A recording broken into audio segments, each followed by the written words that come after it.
பரலோக தகப்பன் பேரன்பு. தேவன் தம்முடைய ஒரே பேரான குமாரனை விசுவாசிக்கிறவன் எவனோ அவன் கெட்டு போகாமல் நித்திய ஜீவனை அடையும்படிக்கு அவரை தந்தருளி இவ்வளவாய் உலகத்தில் அன்பு கூர்ந்தார். யோவான் எழுதின சுவிசேஷம் 3ஆம் அதிகாரம் வசனம் 16. ரிக்வான் பீக் என்பவர் அமெரிக்காவின் மிக்சின் மாகாணத்தில் வசிக்கிறார். அவருடைய மனைவி பெயர் மேரி.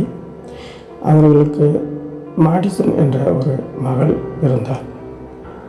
அவளுக்கு மூளை மற்றும் நரம்பில் பாதிப்பு ஏற்பட்டதால் அவள் எப்பொழுதும் படுத்த படுக்கையாகவே இருக்க வேண்டிய சூழ்நிலை ஏற்பட்டது. 2008ஆம் ஆண்டு வரை ஒரு நாளைக்கு 2 பாக்கெட் சிகரெட் குடித்து கொண்டிருந்த ரிக்வான் குடிப்பழக்கம் உடையவராகவும் இருந்தார். தன் மகளுக்காக நீண்ட நாள் வாழ வேண்டும் என தீர்மானித்து இந்த கொடிய பழக்கங்களை விட்டுவிட்டு ஓட்டப்பந்தயங்களில் பங்கெடுக்க பயிற்சிகள் செய்ய ஆரம்பித்தார். அதற்கு தன்னுடைய மாற்றுத்திறனாளி மகளையும் ஜோடி சேர்த்து கொண்டார். படுக்கையில் கிடக்கும் அவள் எப்படி ஓட முடியும்? எனவே அவளுக்கென்று விசேஷமான 3 சக்கர நாற்காலி, படகு ஆகியவற்றை செய்தார். ஓடும்போது 3 சக்கர நாற்காலியில் அவளை படுக்க வைத்து அதை தள்ளி கொண்டு ஓடுவார். நீந்தும் போது அந்த படகில் அவளை படுக்க வைத்து படகின் கயிறை தன்னுடன் இணைத்து கொண்டு நீந்துவார். மிதிவண்டி ஓட்டும் போதும் 3 சக்கர நாற்காலியை மிதிவண்டியின் பின்பக்கத்தில் இணைத்து கொண்டு மிதிவண்டியை ஓட்டுவார். இதுவரை இருவரும் சேர்ந்து 70க்கும் அதிகமான போட்டிகளில் கலந்துக்கினாங்க. சில நேரங்கள் ஓடும்போது அவளை சுமந்து கொண்டும் ஓடுவார். ஒரு முறை ட்ரத்லான் அப்படின்னு சொல்கிற போட்டி, அதாவது மிதிவண்டி, நீச்சல், அப்புறம் ஓட்டம் என 3 ஒரு குறிப்பிட்ட தூரம் ஒன்றன் பின் ஒன்றாக செய்து முடிக்க வேண்டிய போட்டியில் மகளுடன் கலந்துக்கினார்.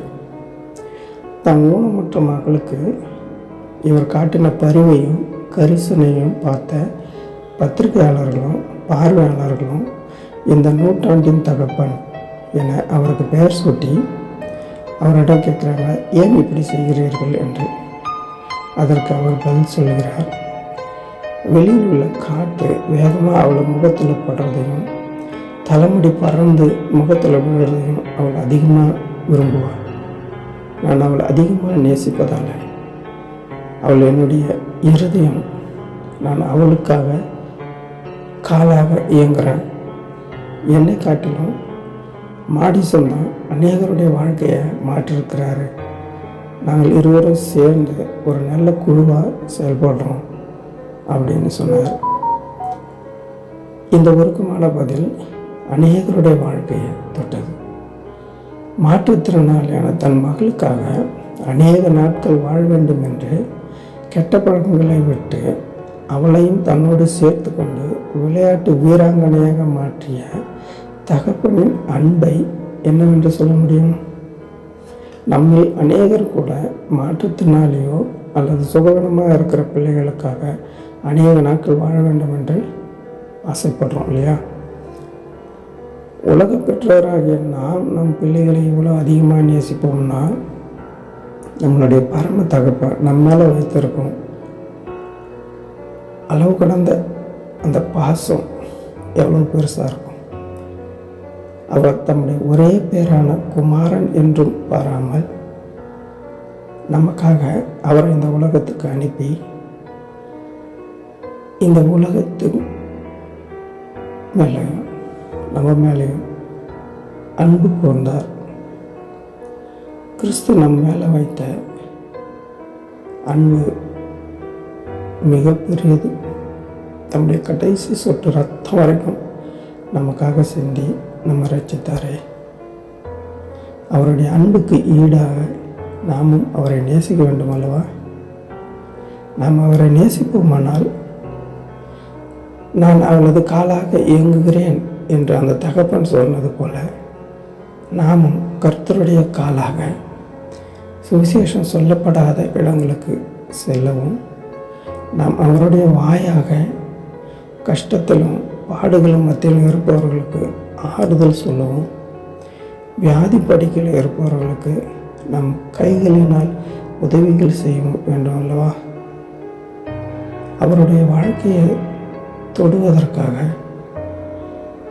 கர்த்தர் நம்ம தேர்ந்தெடுத்திருக்கிறார். நம்முடைய அன்பினால், நம்முடைய ஆறுதல் வார்த்தைகளினால் மற்றவர்களை நம்ம தொடுவோமா? கர்த்தரிடம் அவர்களை கொண்டு வருவோமா? கிறிஸ்துவின் அன்பை பறைசாற்றுவோமா? சிந்திப்போம், செயல்படுவோம். ஆமென். அல்லேலூயா. ஜெபிக்கலாம். எங்கள் அன்பின் பரலோக தகப்பனே, உலக பிரகாரமான தகப்பன் தன் பிள்ளையை இவ்வளவாய் நேசிக்கும் போது, தாய் மறந்தாலும் தகப்பன் கைவிட்டாலும் எங்களை விட்டு விலகாத, எங்களை உள்ளங்கையில் வரைந்து எங்களை அதிகமாக நேசிக்கிற தகப்பன் நீர் எங்களுக்கு இருப்பதற்காக உம்மை துதிக்கிறோம், உம்மை போற்றுகிறோம். கிறிஸ்துவின் கரங்களாகவும் கிறிஸ்துவின் கால்களாகவும் வாயாகவும் எங்களை எடுத்து பயன்படுத்தும். இயேசுவின் நாமத்தில் ஜெபிக்கிறோம், ஜீவனுள்ள எங்கள் நல்ல தகப்பனே. ஆமென். ஆமென். God bless you all.